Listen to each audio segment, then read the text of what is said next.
1절에서 23절 앞에 부분까지 한 절씩 교독하시겠습니다. 신약성경 204페이지입니다. 사도행전 10장 1절에서 23절입니다. 제가 먼저 읽겠습니다. 가이사랴에 고넬료라 하는 사람이 있으니 이달리아 부데라 하는 군대의 백부장이라. 그가 경건하여 온 지방과 더불어 하나님을 경외하며 백성을 많이 구제하고 하나님께 항상 기도하더니 하루는 제9시쯤 되어 환상 중에 밝히봄에 하나님의 사자가 들어와 이르되 고넬료야 하니 고넬료가 주목하여 보고 두려워 이르되 주여 무슨 일이니까. 천사가 이르되 내 기도와 구제가 하나님 앞에 상달되어 기억하신 바가 되었으니 내가 지금 사람들을 요바에 보내어 베드로라 하는 시몬을 청하라. 그는 무두장이 시몬의 집에 유숙하니 그 집은 해변에 있다 하더라. 마침 말하던 천사가 떠남에 고넬료가 집안 하인 둘과 부하 가운데 경건한 사람 하나를 불러 이 일을 다 이루고 요바로 보내니라. 이튿날 그들이 길을 가다가 그 성에 가까이 갔을 그때에 베드로가 기도하려고 지붕에 올라가니 그 시각은 제6시더라. 그가 시장하여 먹고자 하매 사람들이 준비할 때에 황홀한 중에 하늘이 열리며 한 그릇이 내려오는 것을 보니 큰 보자기 같고 네 귀를 메어 땅에 들이웠더라. 그 안에는 땅에 있는 각종 네 발 가진 짐승과 기는 것과 공중에 나는 것들이 있더라. 또 소리가 있으되 베드로야 일어나 잡아먹으라 하거늘 베드로가 이르되 주여 그럴 수 없나이다. 속되고 깨끗하지 아니한 것을 내가 결코 먹지 아니하였나이다 하는데 또 두 번째 소리가 있으되 하나님께서 깨끗하게 하신 것을 내가 속되다 하지 말라 하더라. 이런 일이 세 번 있은 후 그 그릇이 곧 하늘로 올려져 가니라. 베드로가 본 바 환상이 무슨 뜻인지 속으로 의아해 하더니 마침 고넬료가 보낸 사람들이 시몬의 집을 찾아 문 밖에 서서 불러 묻되 베드로라는 시몬이 여기 유숙하느냐 하거늘 베드로가 그 환상에 대하여 생각할 때에 성령께서 그에게 말씀하시되 두 사람이 너를 찾으니 일어나 내려가 의심하지 말고 함께 가라. 내가 그들을 보내었느니라 하시니 베드로가 내려가 그 사람들을 보고 이르되 내가 곧 너희가 찾는 사람인데 너희가 무슨 일로 왔느냐. 그들이 대답하되 백부장 고넬료는 의인이요 하나님을 경외하는 사람이라. 유대 온 족속이 칭찬하노니 그가 거룩한 천사의 지시를 받아 당신을 그 집으로 청하여 말을 들으려 하느니라 한데 베드로가 불러들여 유숙하게 하니라. 아멘. 사도행전 10장은 고넬료라는 사람에 대해서 기록되어 있습니다. 성경에 보면 그 마태복음에 보면은 예수님의 족보가 1장에 기록되어 있습니다. 그 1장에 마리아가 나오기 전까지 4명의 여인이 예수님의 족보에 올라와 있습니다. 그 여인들의 이름이 다말, 라합, 룻, 우리아의 아내. 그런데 여기에서 예수님의 족보에 이방인이 두 사람이 있습니다. 이방인이 누구인가 하면 라합과 룻입니다. 가나안 여인 라합. 여호수아가 정탐꾼을 보냈을 때 그 정탐꾼들을 무사히 돌려보낸 사람 룻인 라합입니다. 그리고 룻은 모압 여인입니다. 이러한 이방 여인들이 예수님의 족보에 기록되어 있습니다. 참 유대인들이 볼 때는 이방 사람들은 사람 취급을 하지 않았습니다. 지옥의 땔감 이렇게 표현하는 사람들도 있었습니다. 그런데 이방인임에도 불구하고 예수님의 족보에 기록되어서 성경에 기록되었다. 이러한 것은 다 하나님이 계획하시는 줄 압니다. 또 하나님께서 그 이방인들도 동일하게 구원하시고자 하는 그런 계획이 있음을 우리가 알 수 있습니다. 신약에서도 마찬가지입니다. 오늘 이 사도행전 10장에 보면 고넬료라는 사람이 등장합니다. 이 사람에 대해서 이제 어떻게 소개하냐면 이방인인데 가이사라에 고넬료라 하는 사람이 있으니라고 되어 있습니다.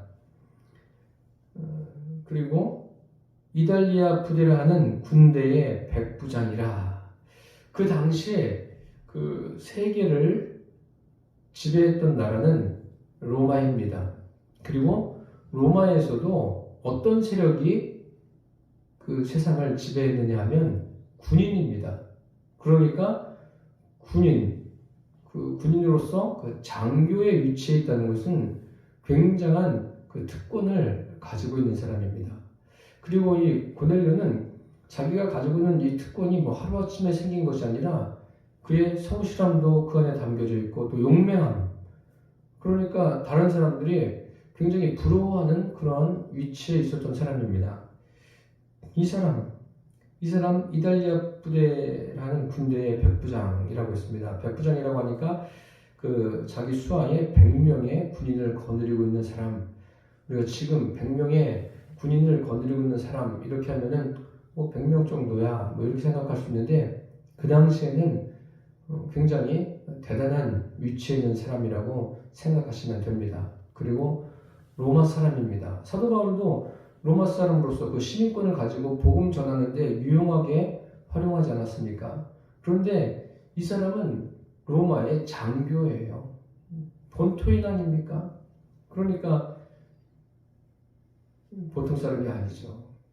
유대인들은 이방인을 어떻게 취급한다고 그랬습니까? 그 이방인들은 그 사람이 아니다 뭐 이런 정도로 뭐 말하는 동물이다 뭐 이렇게 생각할 정도로 유대인들이 이방인들을 평가하지 않습니까? 그래서 생각해 보십시오. 로마 사람들이 이방인이긴 하지만은 유대인들을 어떻게 하고 있는 겁니까? 유대인들을 지금 지배하고 있는 거예요. 지배하고 있으니 로마 사람들이 더 우위에 있는 거 아닙니까? 지금 고넬료가 그런 거예요. 그런데 이 사람을 어떻게 소개합니까? 2절 말씀을 보니까 그가 경건하여 온 지방과 더불어 하나님을 경외하며 라고 되어 있습니다.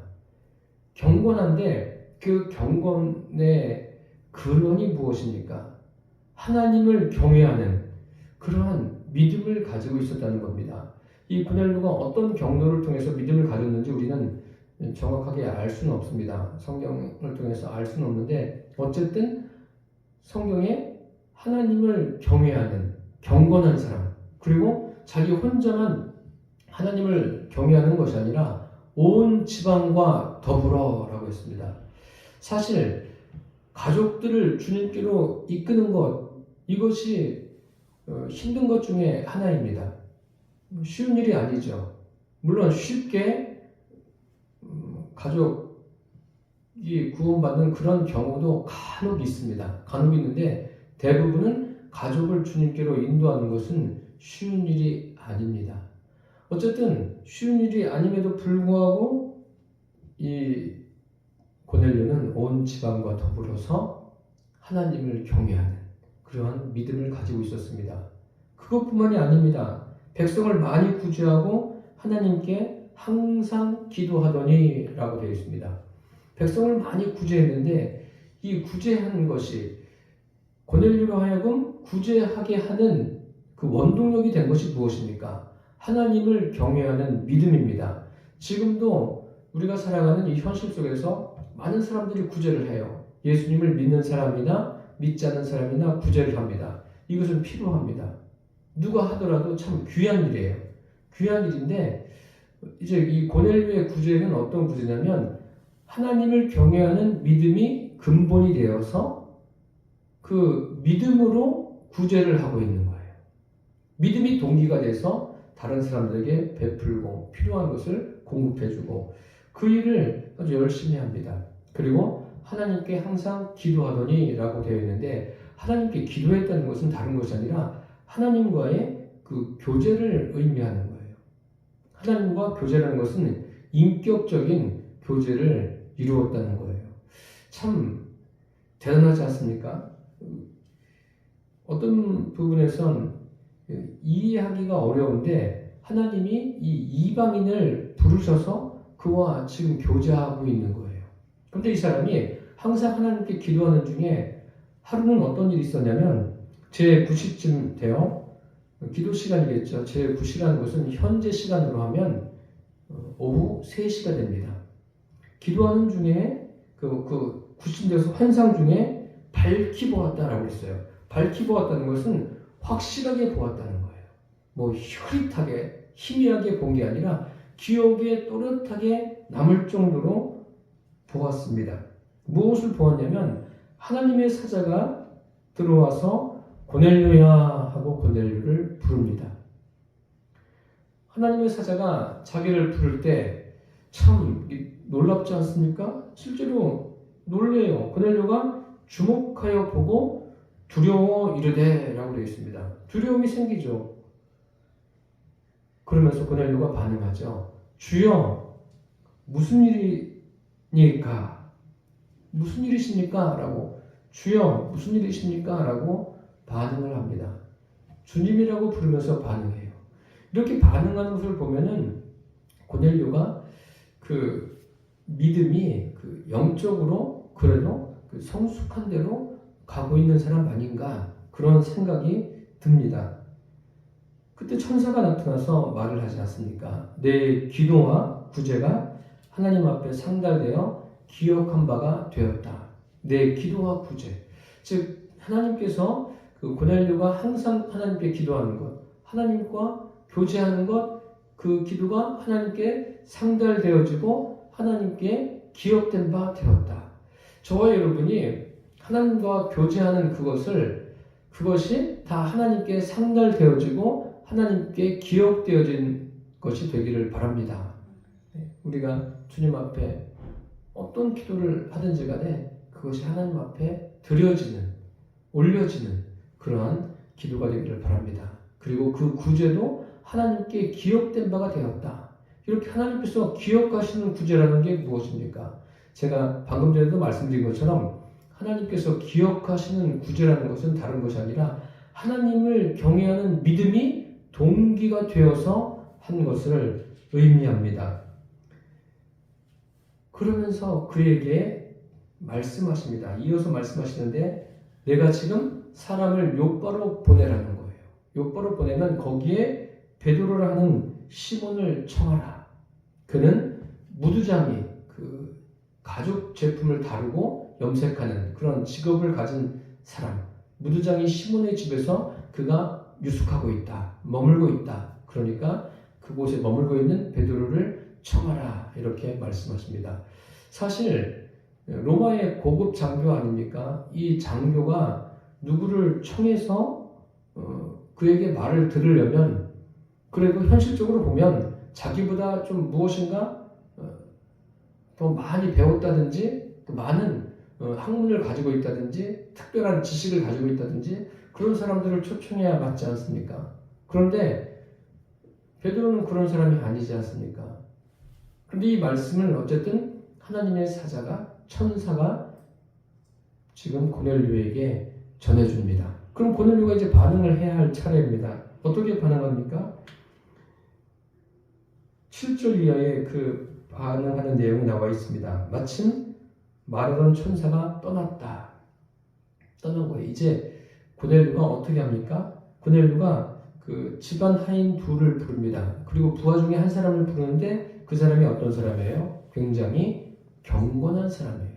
경건하다는 것은 다른 것이 아니라 그 고넬료와 마음을 같이 하고 있는 사람, 그리고 그 사람 역시 하나님을 경외하는 사람이에요.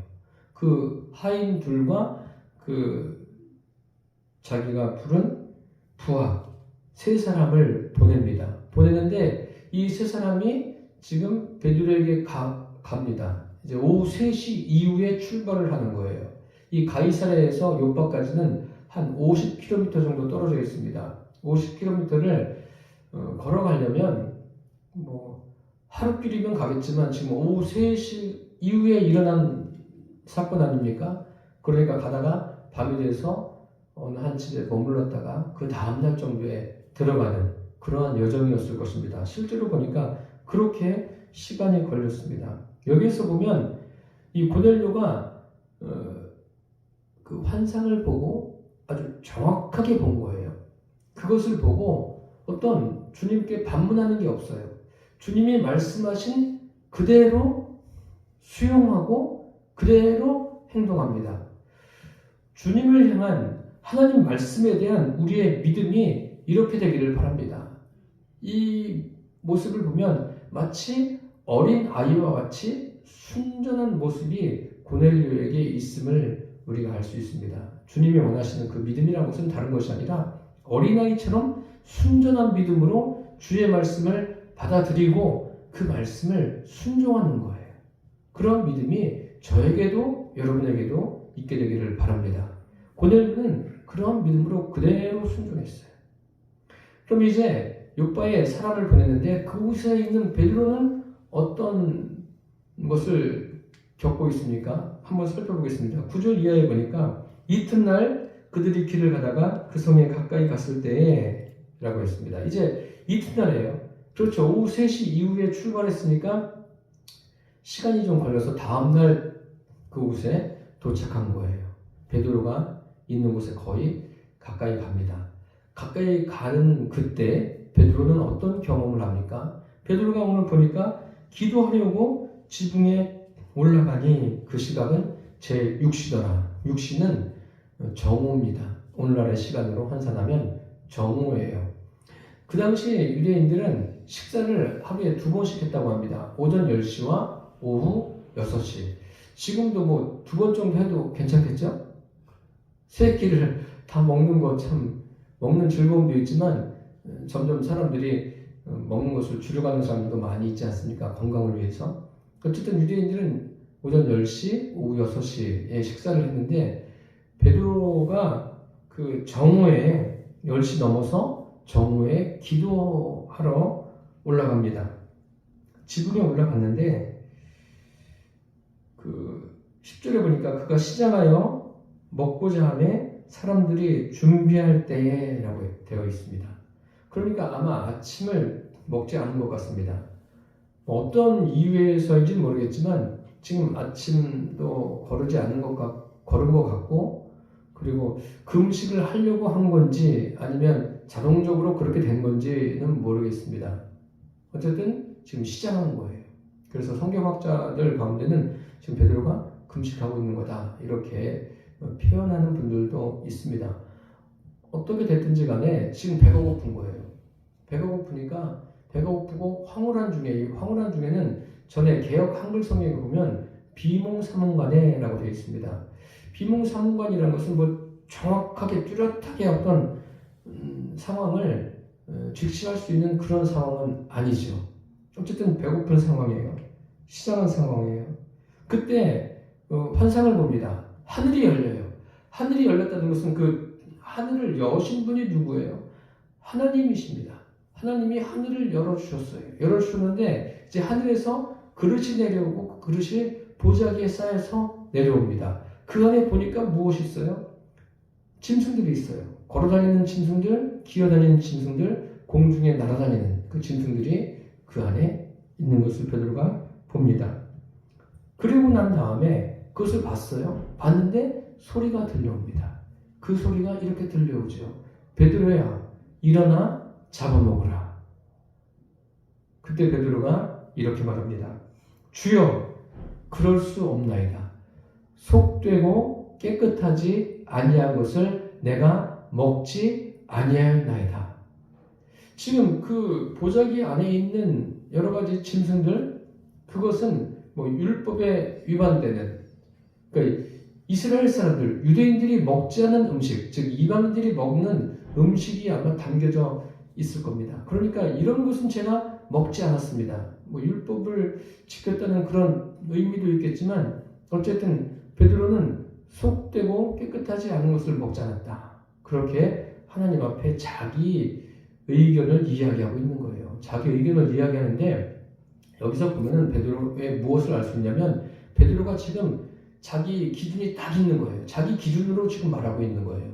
그때 또 하나님께서 그에게 말씀하십니다. 무엇을 말씀하십니까? 두 번째 소리가 있을 때 하나님께서 깨끗하게 하신 것을 내가 속되다 하지 말라. 그것을 누가 깨끗하게 하셨다고요? 하나님께서 깨끗하게 하셨다. 그렇게 된다면 이제 한번 말씀하셨어요?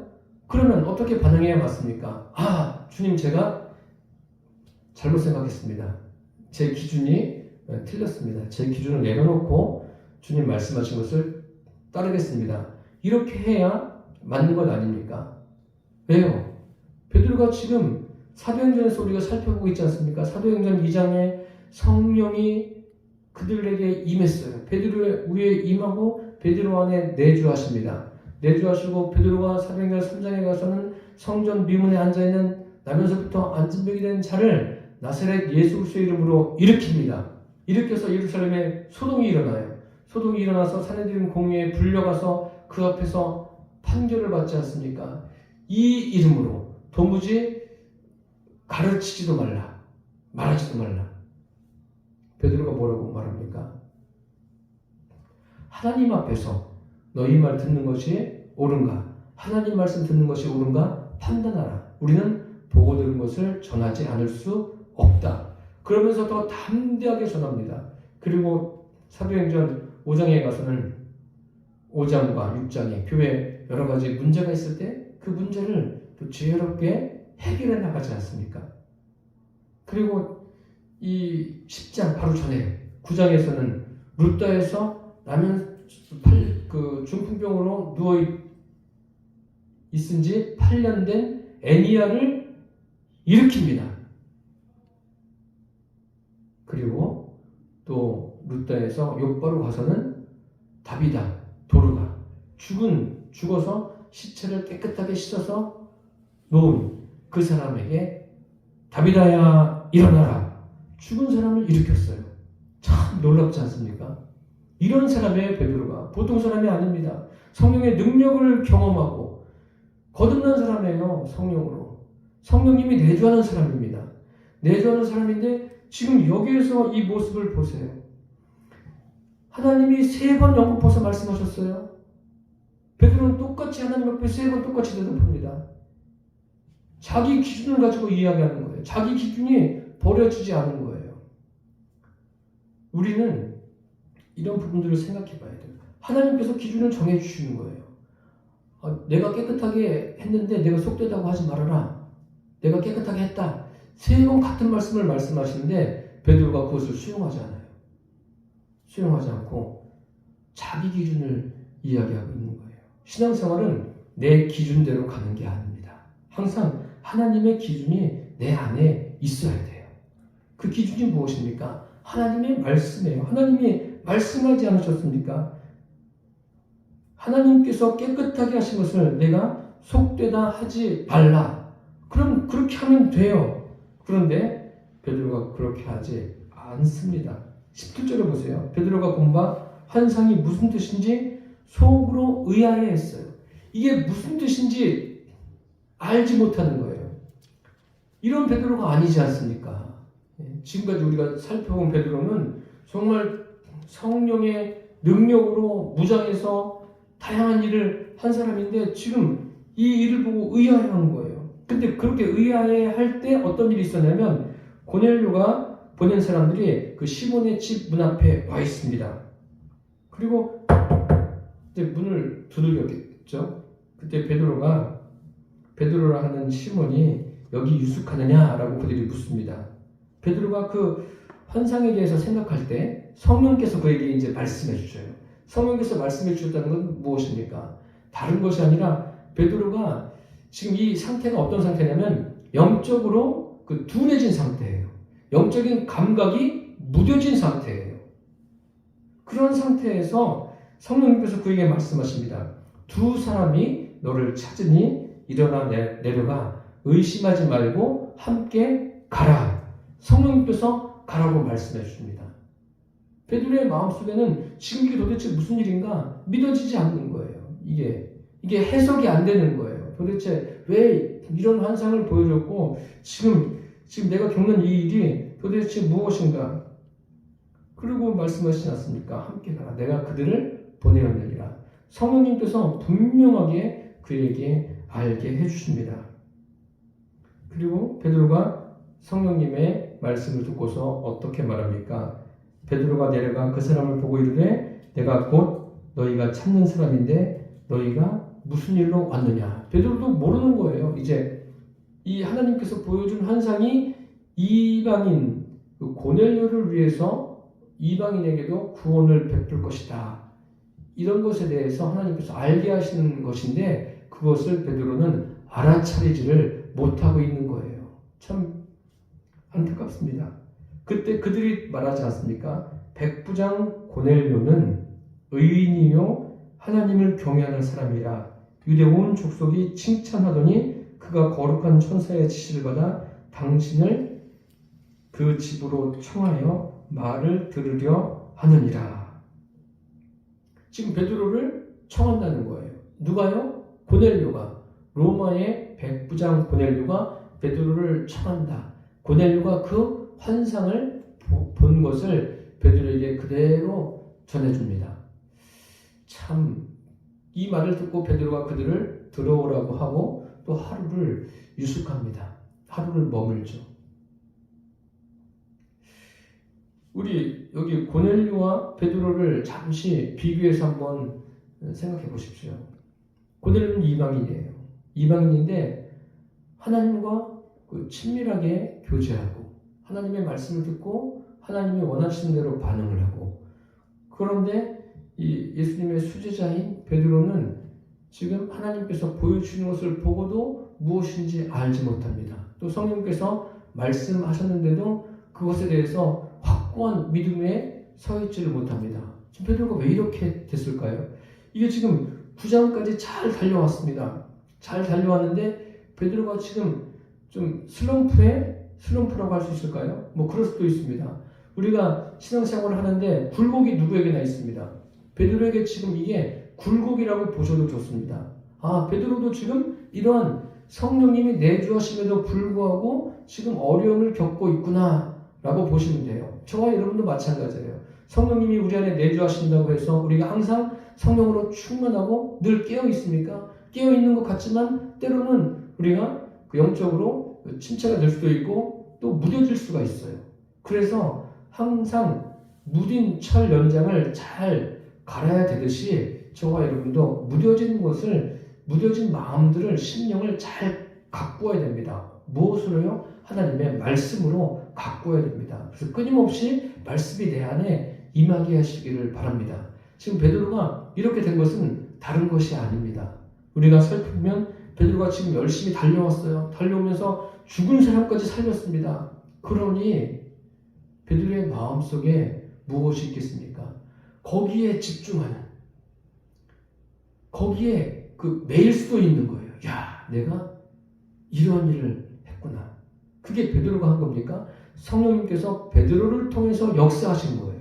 우리는 항상 베드로뿐만 아니라 누구든지 누구에게 어떤 은사를 주시는 어떤 역사를 이루시는 간에 마땅히 생각할 것은 다른 것이 아니라 성령님께서 나를 통해서 이 일을 이루셨구나. 그럼 그렇게 하시는 이유가 다 있는 것 아닙니까? 그러면 나는 뭐예요? 나는 성령님께 쓰임받는 그것에 대해서 감사하면 돼요.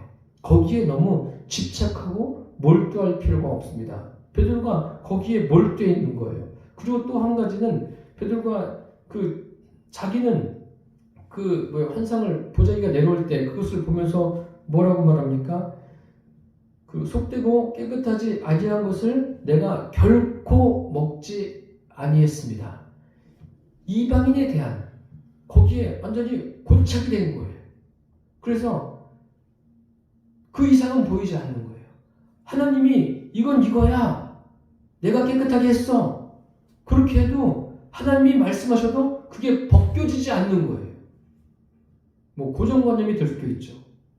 우리에게 그런 것은 있지 않습니까? 그런 것이 있다면 그것을 벗어버려야 돼요. 제가 누누이 강조하지만 출애굽한 이스라엘 백성들이 출애굽 1세대가 약속의 땅에 들어가지 못한 것은 결정적인 원인은 가데스 바네아에서 하나님을 원망하고 불평해서 하나님께서 내 말이 내 귀에 들린 대로 내가 너희에게 행하리라 그렇게 하셔서 그들이 이제 저 출애굽 1세대가 약속의 땅에 들어가지 못했지만 그 결정적인 원인은 다른 것이 아니라 애굽에 붙들린 마음,